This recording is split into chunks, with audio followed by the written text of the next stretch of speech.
रजनी को बचपन से ही पेंटिंग का बहुत शौक था। वो हमेशा से ही पेंटर बनना चाहती थी, पर उसके माँ और पिताजी ने उसको कभी भी इस चीज के लिए सपोर्ट नहीं किया और उसकी शादी नीरव से हो गई। नीरव रजनी को बहुत प्यार करता था, पर रजनी हमेशा चुपचाप ही रहती। वो इस शादी से खुश नहीं थी। वो ये शादी नहीं करना चाहती थी। उसे तो हमेशा से पेंटर जो बनना था। अपने इस सपने को वो नहीं पूरा कर पाई, इसलिए वो हमेशा उदास रहती थी। रजनी, बहुत ही बढ़िया फिल्म लगी है, कल देखने चले? नहीं जी, कल मुझे बहुत काम है, मैं नहीं जा पाऊंगी। अच्छा तो कोई बात नहीं, संडे को चलते हैं। देखिए, मुझे फिल्म देखना पसंद नहीं है, आपको जाना है तो चली जाइए। नीरव को मना करके रजनी वहाँ से चली जाती है और अपने बैग को खोलकर उसमें बंद पड़े ब्रश और कलर्स को देखकर रोने लगती है। रजनी, चलो ना कहीं बाहर खाने चलते हैं, कुछ तुम्हारी पसंद का। जी, मुझे नहीं जाना, मेरी तबीयत ठीक नहीं है। रजनी वहाँ से चली जाती है। नीरव को समझ नहीं आता कि रजनी उससे इतना दूर क्यों रहती है। वो जब भी उसके साथ वक्त बिताना चाहता है, रजनी कोई ना कोई बहाना बना देती है। एक दिन घर पर कोई नहीं था।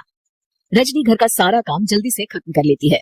घर पर अकेले होने के कारण वो सोचती है कि वो आज पेंटिंग करेगी।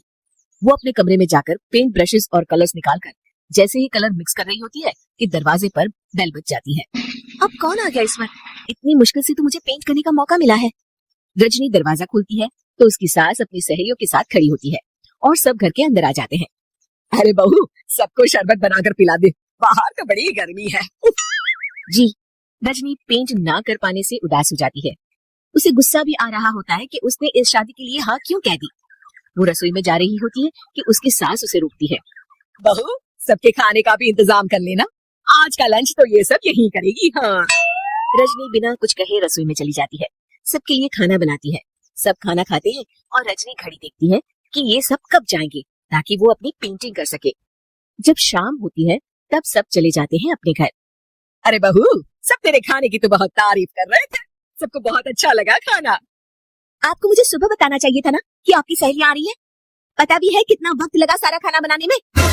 अरे बहू, तू ऐसे कैसे बात कर रही है मुझसे? तो और कैसे बात करूं? मैं इस घर की कोई नौकरानी नहीं हूँ कि इतना काम करूंगी। रजनी अपने कमरे में जाकर दरवाजा बंद कर लेती है। शाम को जब नीरव आता है तो उसकी माँ उसे पूरी घटना के बारे में बताती है। क्या रजनी ने आपसे इस तरह बात की? माँ, हाँ, और पता नहीं उसे क्या हो गया है, शाम से बाहर भी नहीं आई है। मैंने तो कई बार आवाज दी, खाना भी नहीं खाया उसने। तू ही बात करके देख ले बेटा। नीरव अपने कमरे का दरवाजा खटखटाता है। रजनी, दरवाजा खोलो, मैं हूँ। रजनी दरवाजा खोलती है और फिर वापस जाकर अपने बिस्तर पर लेट जाती है। रजनी, माँ से बात करने का ये क्या तरीका है? मैंने कोई गलत बात नहीं की है। अरे तुम क्यों ऐसे बर्ताव कर रही हो सबके साथ? क्या तुम इस शादी से खुश नहीं हो? रजनी कुछ नहीं बोलती। अरे बताओ मुझे रजनी, क्या ये शादी तुम्हारी मर्जी के खिलाफ हुई है? हाँ, मैं ये शादी कभी नहीं करना चाहती थी। तुमसे क्या, मैं किसी से भी शादी नहीं करना चाहती थी। रजनी रोने लगती है। चुप हो जाओ रजनी, बताओ मुझे, तुम क्यों नहीं करना चाहती थी शादी? रजनी बेड के नीचे से अपने पेंटिंग्स, कलर्स, ब्रश, पेपर्स निकालती है। इतने में उसकी सास भी कमरे में आ जाती है। ये देख रहे हो, ये थे मेरे सपने। मैं पेंटर बनना चाहती थी, पर माँ पापा ने कभी सपोर्ट नहीं किया और मेरी शादी करवा दी। मेरे सारे सपने टूट गए। हर वक्त बस गुस्सा आता रहता है मुझे। मैं जानती हूँ कि आप लोगों की इसमें कोई गलती नहीं है, पर मैं क्या करूँ, मुझे समझ में नहीं आता। रजनी फूट फूट कर रोने लगती है। मुझे माफ कर दीजिए, आप दोनों के साथ मैं बहुत बुरा बर्ताव कर रही हूँ। अरे रजनी बेटा, चुप हो जाओ तुम। नीरव पानी लेकर आता है। ये लो पानी पियो और शांत हो जाओ। रजनी पानी पीती है और उसकी सास पेंटिंग्स देख रही होती है।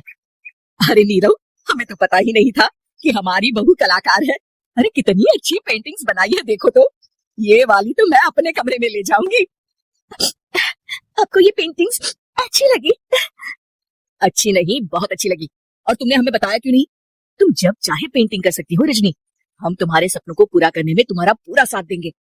हाँ बेटा, हम कला की कद्र करते हैं। हम कलाकार तो नहीं, पर मुझे गर्व है कि मेरी बहू एक कलाकार है। रजनी, नीरव और सास तीनों हंस पड़ते।